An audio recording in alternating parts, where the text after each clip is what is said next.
This episode of Food Psych is brought to you by my online course, Intuitive Eating Fundamentals. If you're ready to break free from diet culture and reclaim the life it stole from you, learn more and sign up for the course at christyharrison.com/course. That's christyharrison.com/course. Welcome to Food Psych, a podcast about intuitive eating, health at every size, body liberation, and taking down diet culture. I'm your host, Christy Harrison, and I'm an anti-diet registered dietitian, certified intuitive eating counselor, and author of the book, Anti-Diet, Reclaim Your Time, Money, Well-Being, and Happiness Through Intuitive Eating, which is available now wherever books are sold. Join me here every week as I interview interesting people from all different backgrounds about their paths toward peace with food and their bodies. And by the way, on this show, we bleep out diet culture stuff like weight and calorie numbers, but we don't censor swear words or other adult language, so listener discretion is advised. Anti-diet revolution, we're for health at every size. Eat the foods you like. Food Psych. Hey there, welcome to episode 273 of Food Psych. I'm your host, Christy Harrison, and today I'm talking with social worker and body liberation coach Kent Thomas about the harms of gay body ideals, how queer people can use their experience of living outside cultural norms to help in healing their relationships with their bodies, his experience with religious trauma, the dance of advocating for the health at every size paradigm without becoming dogmatic about it, and so much more. I can't wait to share our conversation with you in just a moment. In case you haven't heard the news yet, the podcast is going to be going on hiatus starting on March 15th. It makes me really sad to have to take time off from being with you here, but I've had to look at my own capacity and realize that there's just no way I can keep producing the podcast at its current quality while also working on my next book, which is going to be called Rethinking Wellness and is a deep dive into the issues with wellness culture and what it will take to create a truly health-promoting society. The book is being published by Little Brown Spark in early 2023, but I only have less than a year to write it because in traditional publishing, it really takes a year to set up all the production, the distribution, printing, marketing stuff, in addition to doing the editing and the fine-tuning. So I'm going to be writing every spare moment I can from now until the end of this year. So for our remaining 3 episodes, including this one, I won't be doing a listener Q&A here, but I will be doing it in my Food Psych Weekly newsletter instead. You can subscribe to that at christyharrison.com/newsletter to make sure you get them.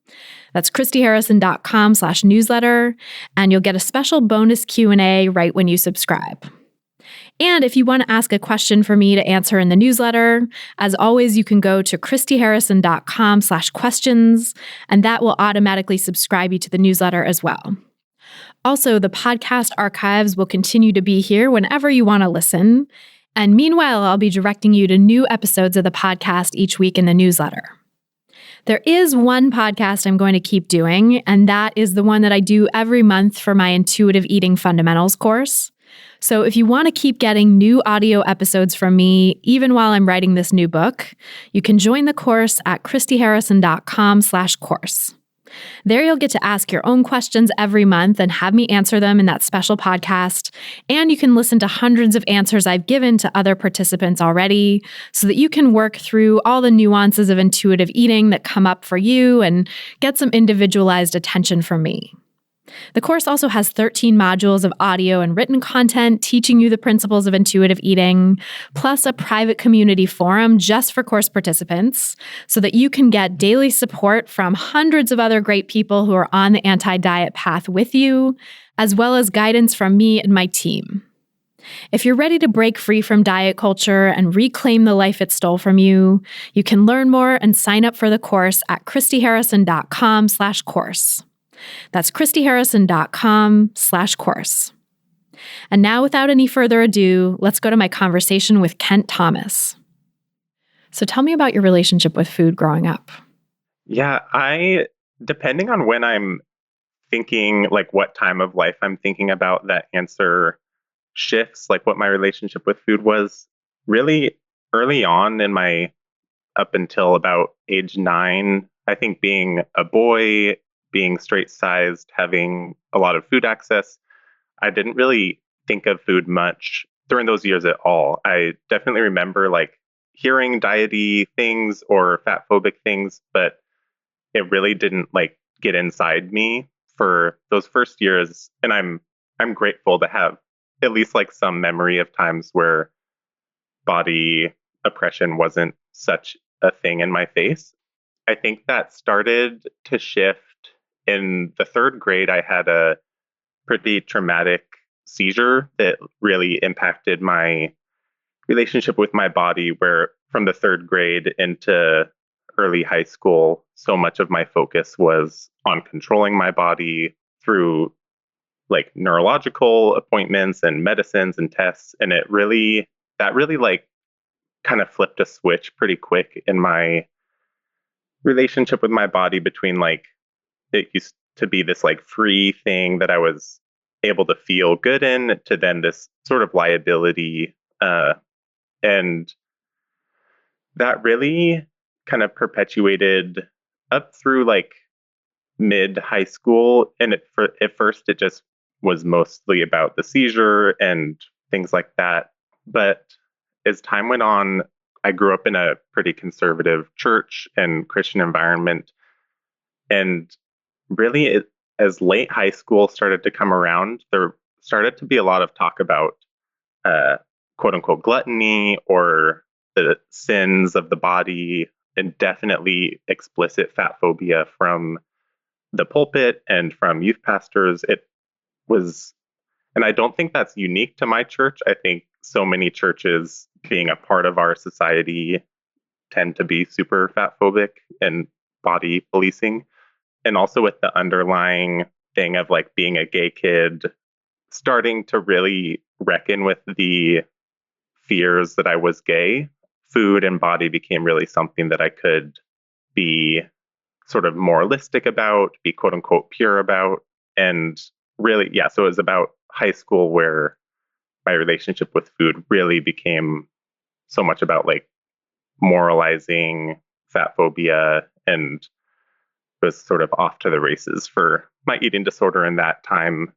Wow, that's really painful. I mean, I can imagine having those messages coming from the church must have felt like this added layer, not just of having to absorb all that from the culture, because like you said, it kind of didn't get in when you were younger, but then having this feeling of vulnerability around your sexuality, and then hearing these moralizing messages from an institution that you were, sounds like, very involved with and trusted, must have, made it really hard to escape those diet culture messages. Yeah, very much so. And I think given I was a very conscientious kid, and I think being so afraid of, all these diet culture messages had the God stamp on them when it was talked about in church. And given that I was already so afraid of hell and damnation because of gayness, it like really felt like that could really take root.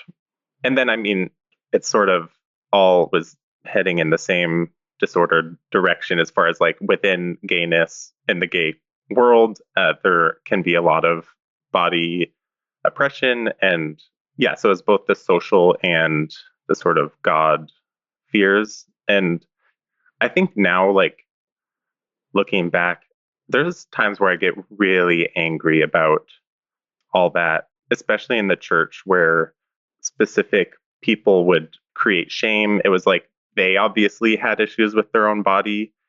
And so they then would like make that into a sermon series or like a thing of like how to push away quote unquote bad things. And I think looking back, it is like, oh, the church says like, or at least my church said, your body is a temple. And so therefore it needs to look like the Western idealized body. And it's like, where is that connection coming from? I still have a lot of feelings about that. I can imagine. Yeah. And it sounds like it was just so, I mean, it's interesting to think about these people as people, right? Like the people that had influence in your life as a kid or adolescent who were adults that you were looking to as authority figures and recognizing like that's just a person who had their own issues. And you don't really see that as a kid. And so it feels like this is just how things have to be. This is how things are. This is what this authority figure is telling me. But then you look back and you're like, oh, that's a person who was struggling with diet culture and had their own issues and like wanted to turn it into something because there's just this human need, I think, to make meaning and to have like our personal experiences mean something and bring them into our work and bring them into like public discourse if we're any sort of public figure, but there's a real harm that can be done with that, right? When someone is sort of putting their own issues onto a community without actually doing the work of unpacking the stuff first and like understanding how things could be received, how things could be harmful that they're saying. Yes. Yeah, that is really the humanizing of people in that realm is also, it's like helpful to have some form of compassion towards them of like, they were struggling themselves. And also it's helpful, at least even now when I like people I look up to who might be perpetuating harmful things, just to realize we're all people doing our best and how to like balance that accountability and like, hey, stop perpetuating this oppression with some like common humanity, compassion there. Oh, so important, especially in this internet age, I think, because there can be so much black and white thinking around people who cause harm. Yeah, so true. So how did your relationship with food evolve from there? You said it started to take you into an eating disorder. Yeah. So in late high school, that was really like the first sort of experience I had with disordered eating. It started more early high school, but really took a nosedive, I think, at the end of high school. And yeah, I think sadly, being a guy, I have so much privilege and like I escaped so much of the diet culture messages. And also when I was exhibiting really disordered behaviors and all that, I think it was pretty overlooked also because of this myth that guys don't have eating disorders or that it's super rare. So it was about, I'd say, a decade of like in and out of whether it's like diagnosable eating disorder or subclinical, whatever, like sort of arbitrary lines we have there. And I think for me, it was so wrapped up in both the like body image sort of looks thing within, at that time I was surrounded by straight people, but still in the like gay world, I was thinking about that realm, the like sort of moralizing God stuff.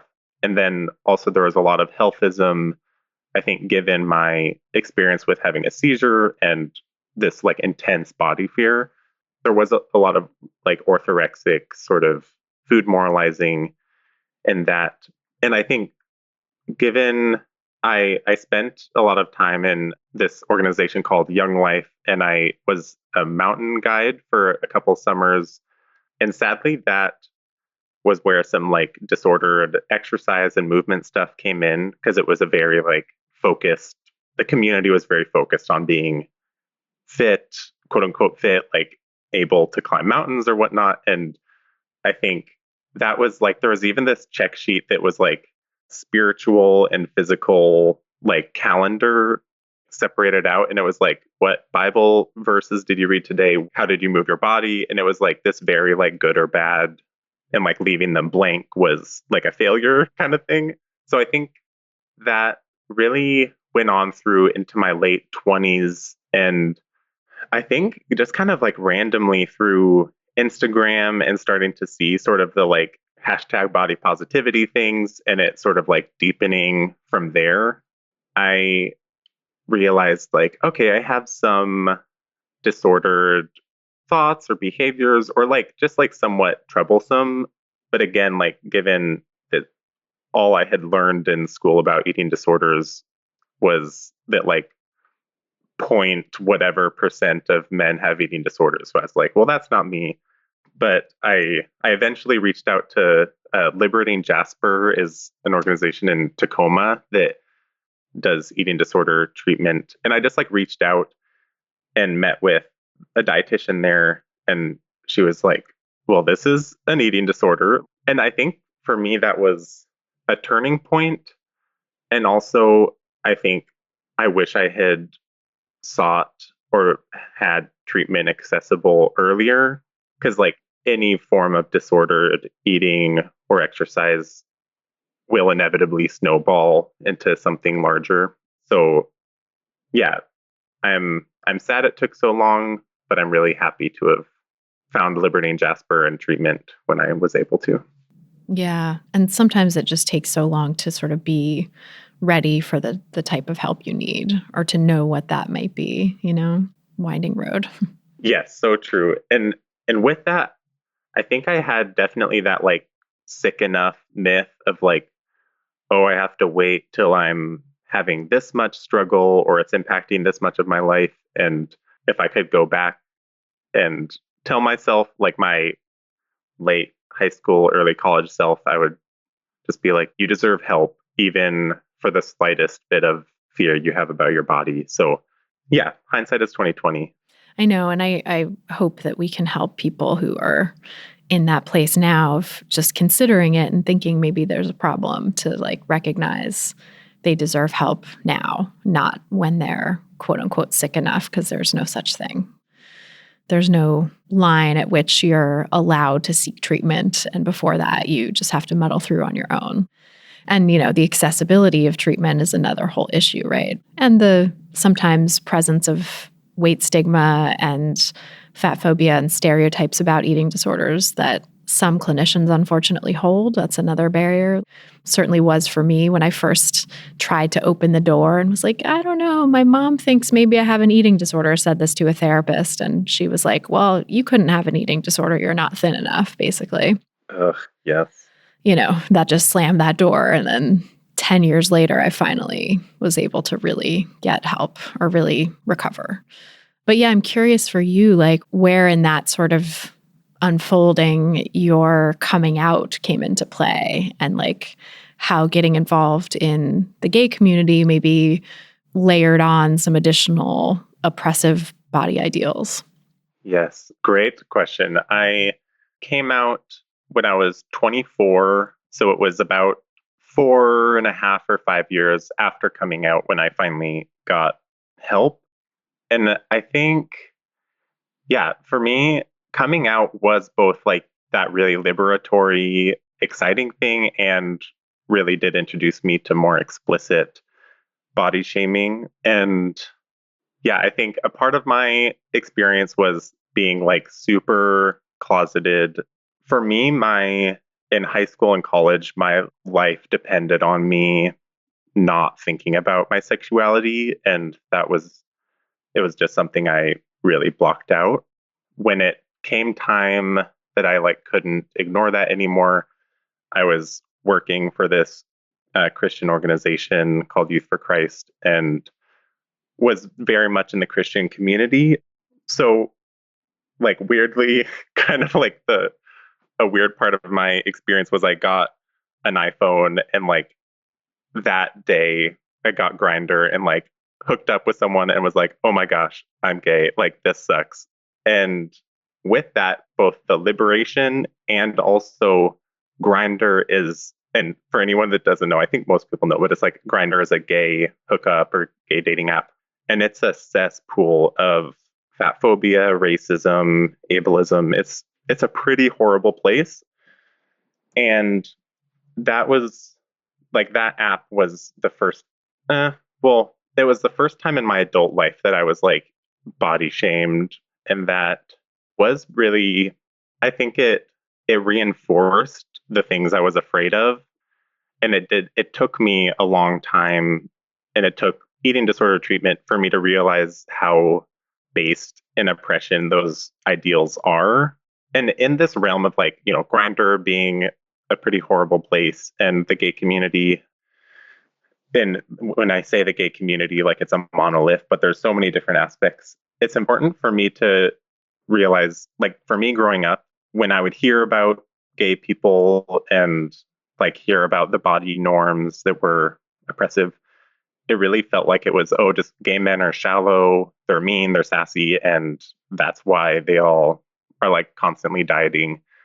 And with more understanding, it's like, no, this is no gay person that I know of willfully was like, I really want to be a part of a community that is incredibly diety, fat phobic, horrible in the body realm. There's a lot of great parts of the gay community or gay people. And with that, Dr. Jeff Iovanoni has written really amazing articles about like where those body ideals came from.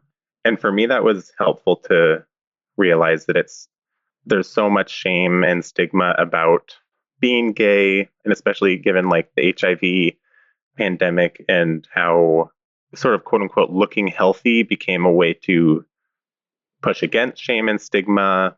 And there's all these layers to that for me helped take the blame off of like individual gay people and puts it on the systems. And for me, given my experience in whether it's Grindr or at dance clubs that are more body oppressive, that like makes me, it's so maddening because these places that I know so many of us, for myself, for sure, like spending so many years praying that I wasn't gay, doing everything I could to not feel that cultural shame of being gay, and to finally come out and to have like a different level of shame put on me makes me super mad, and also like makes me really want to fight those oppressive standards within like gay folks, but also I think focusing on just the body ideals is the surface level. Beneath it, it's the things that are causing these body ideals like racism, transphobia, ableism. And I think it's important for me to remind myself where those come from and to fight those as well. Right. Because, yeah, it's not just those ideals are just the tip of the iceberg. And those deeper systems of oppression are really what's at the root of it, which I think can be helpful when you're someone who's committed to social justice, who cares about fighting oppression. I think thinking about those oppressive roots is a way to feel angry and keep fighting and keep pushing back against the way those ideals are even creeping up in your own mind. When you can name it as something oppressive, I think it's more helpful for disconnecting yourself from it. Although, of course, then you got to have that added layer of self-compassion to be like, yeah, and I want to reject this because it's something oppressive that I don't believe in. And it's completely understandable that I would have this internalized, fat phobia or whatever, because this is the culture I've been conditioned in. And this is like, these things are conditioned into all of us. So it's not my fault. And how do I separate from it? Yeah, that's so important. Because, yeah, I know in my experience, I'm still a gay person, I'm still in that community. And whether it's like out in the wild, which hasn't happened for a long time because of COVID, but like through social media and all that, it's like those images, those reminders that certain bodies are elevated above others, those feelings of inadequacy for me still come up. And I think for me, it's been really helpful, like I mentioned, to acknowledge where that like body hierarchy came from, and that I can use those feelings of inadequacy that come up in the past. It would always make me feel like I needed to change what I did with my body or change how my body looked, for whether it's like health or moralizing or looks. But now more and more, I'm able to choose the liberatory way of behaving, even amidst those feelings that inevitably come up. And I think that's important. Like you mentioned, just like as a human, these feelings will come up, and that doesn't have any bearing on our worth or whether we're a good or bad person. It's just we're humans in this water, and we can choose more and more to have liberation amidst those feelings. Yeah. How did you first decide to start trying to separate from those oppressive ideals? Because I know, sometimes I get questions from people listening to the podcast who are like, I'm so in it right now. I'm so in the middle of it. And it's great to hear from people who've gotten to the other side, but like, how exactly did they do it? And I feel like it's really hard to put your finger on that. Like, I've tried to think of it for myself as like, what exactly was it that moved the needle for me? And it wasn't any one thing. It was just an accumulation of different things over time, and like absorbing more and more information and reflecting more deeply on what my values were and what I wanted to be participating in.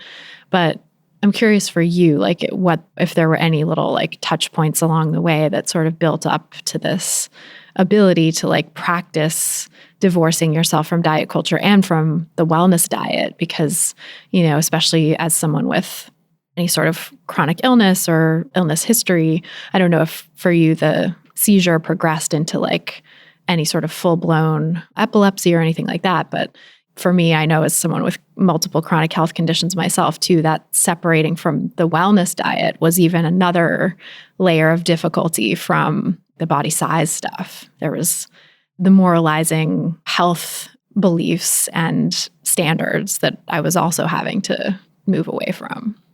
I think both with the looks side of it and the healthist sort of sides, as far as like in the gay world and like my own relationship with my body, and that I think for me, I realized like the helpful thing was that I didn't want to be in a community of people that I had to constantly be obsessed with my body or obsessed with how I looked. Like, it just feels like absolute shit to be surrounded by people like that. So I think for me, it was a conscious choice to really like friends that were pretty body moralizing, and like, we're all body moralizing to a certain extent, but those that were just like unabashedly spouting off diety things, that I had to let some friendships go. Definitely had to not do as much like dating app things early on. And I think for me, that was like, there are some sacrifices to that, but I think for me, I really needed to center like how I felt in those spaces. And really, like, for me, as my body has grown or changed, now the people who are in my community, the people who love or like me, they like me for me, not because I'm constantly trying to change myself. That's been really helpful. And I think kind of similarly with the healthism and the moralizing around the wellness diet, for me, I realized how much of my life was being stolen by trying to either elongate my life or perfect like my health. Not only did I learn that like, oh my gosh, all this stress is like harming me physically, and I also like being stressed is a part of life, so I don't want to get moralistic about that, but I was realizing I was spending so much of my life trying to perfect or elongate my life, and like it just was not worth it. And so for both of those, it's like body looks wise, especially in the gay world, like I just want to be liked for me. So that means that I have to let my body do what it's going to do and then continue on from there. If people don't like me, if people don't want to, like, if they don't want to be with me, that's fine. Then same with life. It's like, I've tried the having control, I've tried the perfecting my health, and it only steals my life. Yeah, that makes so much sense. I'm curious to hear kind of how, in the gay community, you're working to help undermine these oppressive body ideals. Because there's this quote that I wrote down from your website that I just love, which is, queer people know what it's like to proudly live into the ways our bodies exist outside of culturally constructed norms. And, how that gives you unique strengths to be able to live outside of fat phobia, right? Live outside of diet culture. And that was just so interesting and striking to me, because it's like there is this dichotomy, right? There is this tension of living counterculturally because you had to, right? Because queerness was not accepted in the mainstream until, relatively recently, and in so many spaces still is not, right? There's still this fight for full acceptance and liberation. And there's a sort of understanding of how to live against the grain and to be going against the mainstream, and this like oppressive set of body ideals and beliefs that has sort of grown up within the queer community, and especially queer male community specifically, around how people quote unquote should look.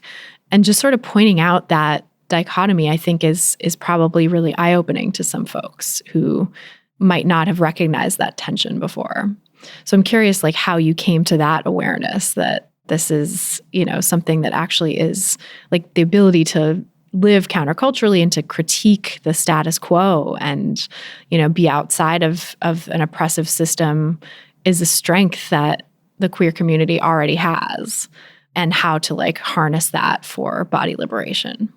For me, I realized so much of my coming out process was finding really pride in something that I spent so many years feeling like indescribably ashamed about, to the point that like my mind really didn't let me think about being gay, because it was just this not only social horrifying thing in my community, but also like it meant eternal death in my community. Like it was that scary.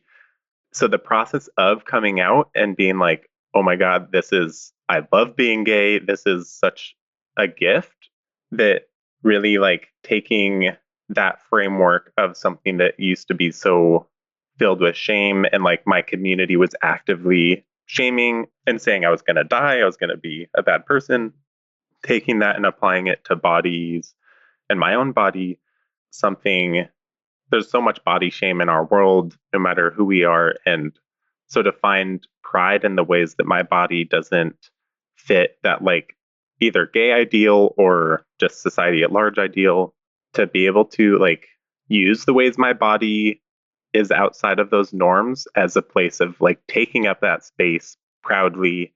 Feelings will come up, and I know in many ways I have a lot of body privilege, but to the extent there are those body shaming norms, sometimes it's really exhilarating to be like, fuck those norms, I'm going to proudly live in my body.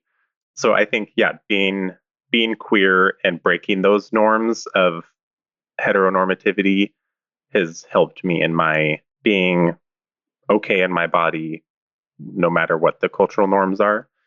And I think with that, there has been a lot of grief in both of those. Like for me, coming out was so celebratory and changed my life in the best ways possible. And I had a lot to grieve, not only losing my job, but losing the hopes that I had for my life, that I had been like conditioned to want, like a wife, kids, sort of staying within that church community. I had to grieve that in order to have the celebratory things. And same with body, my eating disorder recovery. And as my body has changed, or as I've let go of that control that gave me some semblance of control when things were scary, grieving the loss of those things has allowed me to really walk into the celebratory aspects of my body. Yeah, that grief is so important. I think that's a step in the process that is really painful, obviously. And I think it's hard for people to sit with and sit in. And you have to be in a certain place to be ready to grieve those things, right? And to not just want to like breeze past the grief and be like, everything's fine, I'm good, I'm really happy, or like, why am I not happy? Yeah. I'm curious where your master's in social work came into play with all this, where you sort of got curious and interested in studying social work and people's interactions and psychological concepts. Yeah. In my undergrad, I majored in psychology and was planning on being a therapist.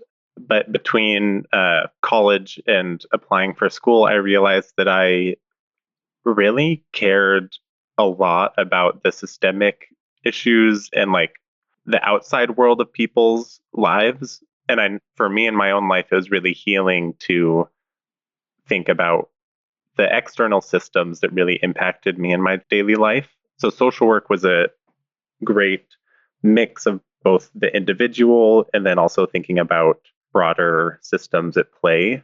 And my focus definitely shifted when I first started the MSW program. I was planning on being a therapist, but with an MSW. But pretty quickly, I realized that I really wanted to focus more on the advocacy, more system level things, which led me to doing more like nonprofit fundraising, some community organizing around queer issues. And I definitely live in that realm a lot in my mind, but that doesn't provide financial support, just like thinking about those things. So, and I really do care about like working with individuals. So right now I work part-time at a eating disorder clinic and then do private practice, body liberation coaching the other days. And that, for me, that's been a really helpful mix of working with individuals because so many of us were in these systems and it's really important to be working towards our own liberation and helping others in that.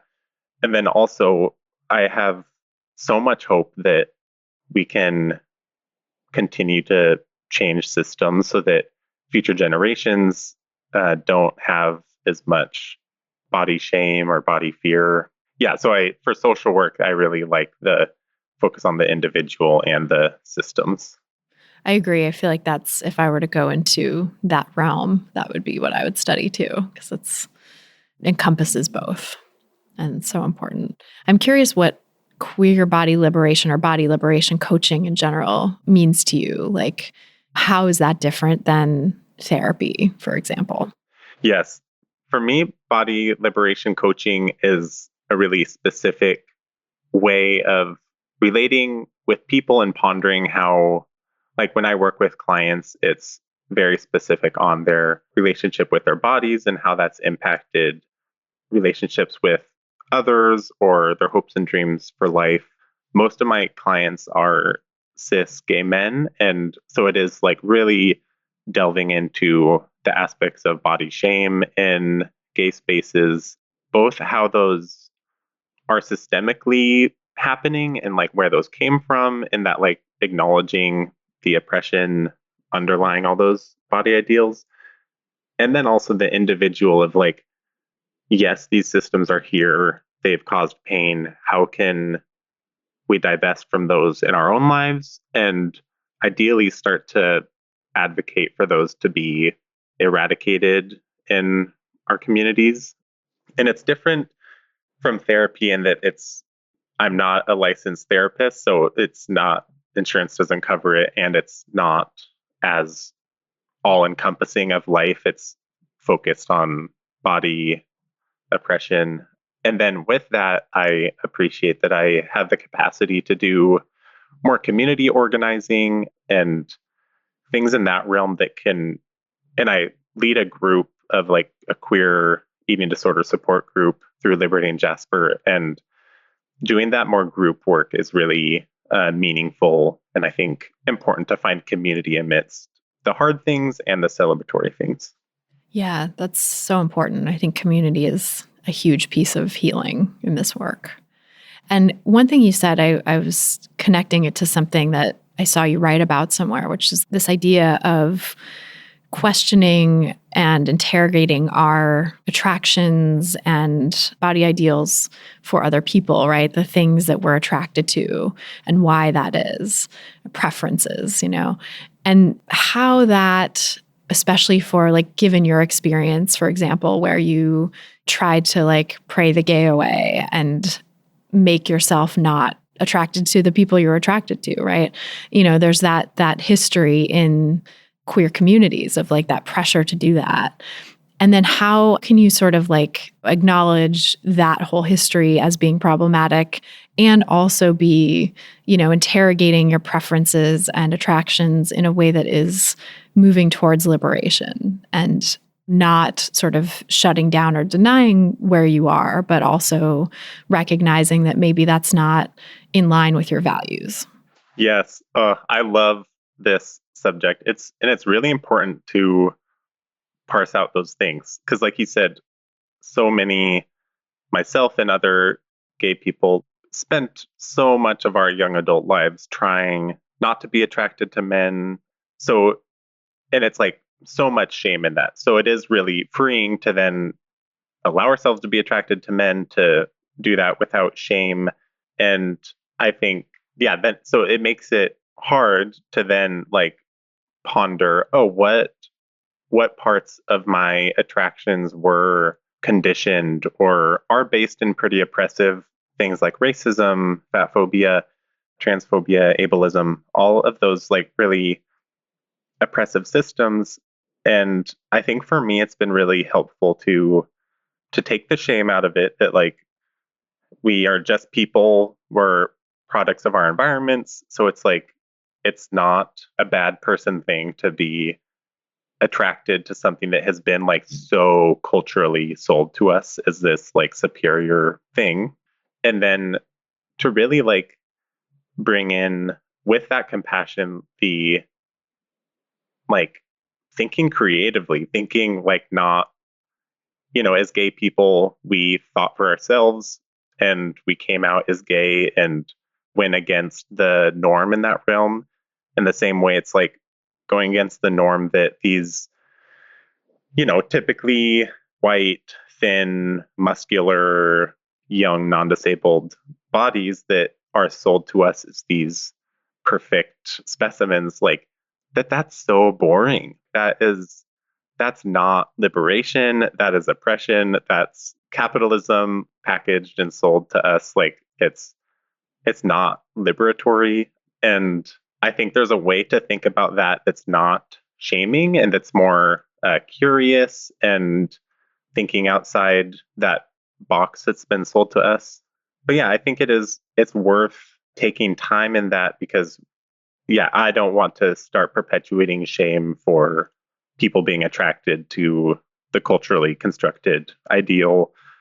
But I know for myself, there's so much freedom in loosening the grip on those conditioned attractions, because then I'm not looking at my own body as, do I measure up? Is this like good or bad? It's thinking more holistically about life. And yeah, I think for me, when I get really fired up about something, there can be times where I can get moralistic about not being oppressive. And sometimes that is a thing that I'm like, yeah, I'm not sorry for being like, come on, we all have to wake up. But I think it is also like shame will never, ever lead to liberation. So I need to catch myself on that. Oh my God, same. That's been such a thing in my life recently. It's been very present with me thinking about, how have I maybe contributed to this sort of religious adoption of anti-diet and health at every size practices in a way that is doing some harm, actually, right? Like thinking of it in sort of moralistic terms is not really helpful or liberatory.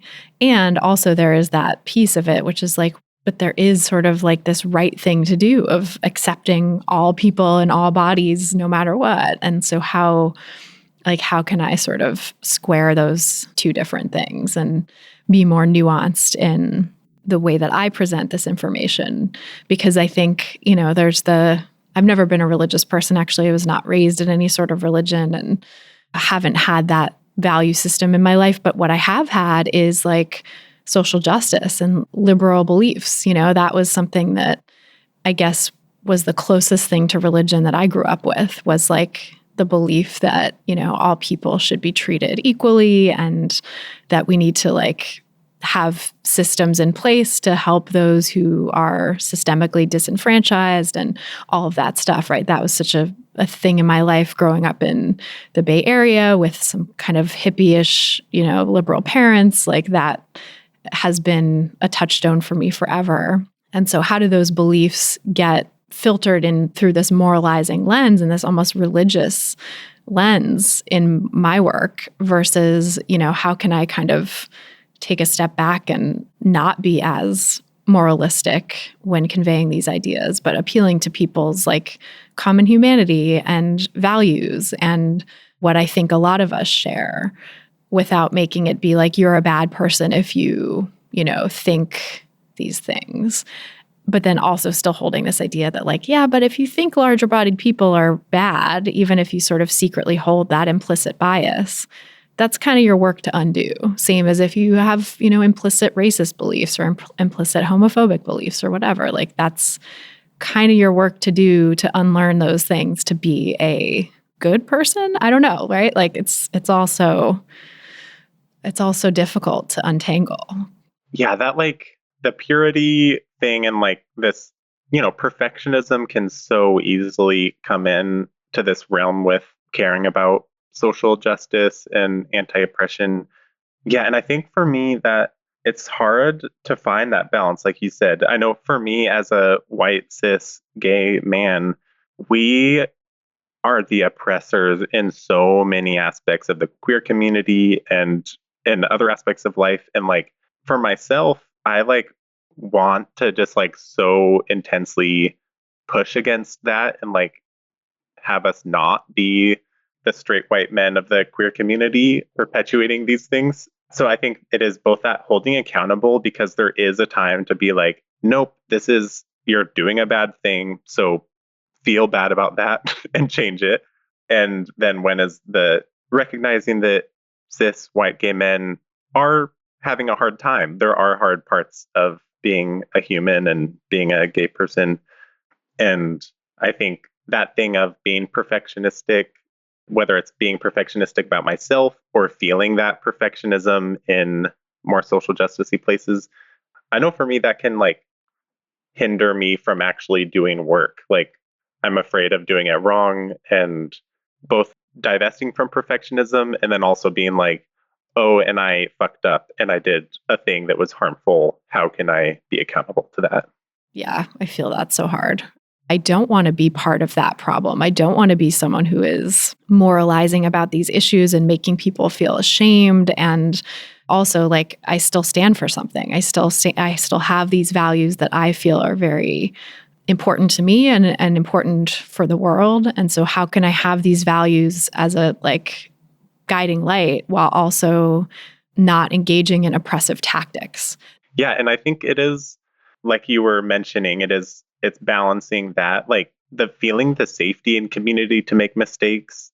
And also like if I say something that was racist or fat phobic, to really that I need to reckon with that. Or even if I don't, because my lived experience isn't like I'm a white, cis, straight sized guy. There's so much that I could really do that would harm people and that I need to be okay with being called on something, whether I see it as something that was harmful or not. Like that's not my choice to decide. It's like it harmed someone and I have to be accountable to that. And I think for me, it's when I'm called on something, it's trusting that I am not disposable. I'm not a bad person. It's like I can really take steps to change. And if that person or if that community like forgives me or is ready to accept me, like that's up to them. And I can only live my life with that intention. Yeah, but what a thing. Oh, it's fascinating. That's like a whole other podcast too. I feel Right. like somebody is doing that podcast and I want to listen to it. But yeah, I'm so grateful for your time and your story. I really appreciate you sharing everything you did and would love to know how people can find you online, get more involved with your work and connect with you. Yeah, I'm at Kent Thomas MSW, no spaces or anything, on Instagram, and then kentthomasmsw.com on my website. Instagram is probably the best way to like reach out and follow what I'm doing. And yeah, I'm really excited for doing more community organizing and sort of mutual liberation with gay men or queer people of all experiences that Like there's so much that we can do for our own liberation and for our community at large. And so please, to anyone who's interested at all, reach out. And I'm really excited to continue this work into the future. Yeah, so that's me. Yeah, we'll put links to that in the show notes too. And definitely anyone who is wanting to get connected and learn more, please reach out, because I think this is such important work that you're doing. And thank you again so much for being on the show. Yeah, thanks so much for having me, Christy. It was a pleasure being here. So that's our show. Thanks again so much to Kent Thomas for joining us on this episode, and thanks to you for listening. If you want some help healing your relationship with food, you can get support from me for free by going to christyharrison.com/strategies. There you can sign up for my email list and get my free audio guide, 7 Simple Strategies for Finding Peace and Freedom with Food. Just go to christyharrison.com/strategies to get it. If you've gotten something out of this podcast, please help us reach more people who need to hear the anti-diet message, because really in this culture, who doesn't, right? By sharing this episode and subscribing to the pod on Apple Podcasts or your favorite podcast platform. You can see lots of different places to subscribe and get the show at christyharrison.com/subscribe. That's christyharrison.com/subscribe. And I would love it if you could also leave us a nice rating and review in your podcast provider of choice if you like the show. That's another way to help new listeners discover us and get the word out about the podcast. To get full show notes from this episode, including all the resources we discussed, plus a full transcript, just go to christyharrison.com/273. That's christyharrison.com/273. And to get the transcript, just scroll down to the bottom of the page and enter your email address. This episode was brought to you by my first book, Anti-Diet: Reclaim Your Time, Money, Well-Being, and Happiness Through Intuitive Eating, which is available wherever books are sold. Just go to christyharrison.com/book to order it now. That's christyharrison.com/book. A big thanks to our editor and sound engineer, Mike Lalonde, our community and content associate, Vinci Chue, our administrative assistant, Julianne Watasik, and our transcriptionist, Mycroft Holmes, for helping me out with all the moving parts that go into producing this show every week. Our album art was photographed by Abby Moore Photography and designed by Melissa Alam. Our theme song was written and performed by Carolyn Pennypacker Riggs, and I'm your host and producer, Christy Harrison. Thanks again for listening, and until next time, stay psyched.